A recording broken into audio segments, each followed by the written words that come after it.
Guys, good evening po. Andito pa sa department store Marimagnum. Yan o. Ito po Marimagnum, ito halos nasa gitna po ng tubig. Tinabunan po daw nila nito nung araw, sabi po nung mga taga rito. Dati pong tubig ito, tinabunan lang nila. Yan guys, oh. Malaki rin po yan.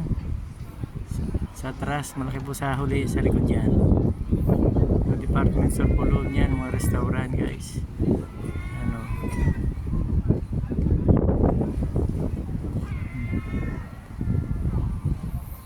Ganda po loob niyan eh.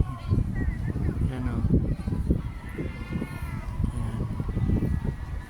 Ito po naman yung harap niya guys. Yan o. Mga gawaan po ng barko yan, mag-repair. Ayan. Ito po naman harap na yan ay World Trade Center. Yan o. Yan. Dami ng tao hapon eh. Tambayan din po ito ng tao pagkahapon. Yan o. Po guys. Thank you po guys for watching.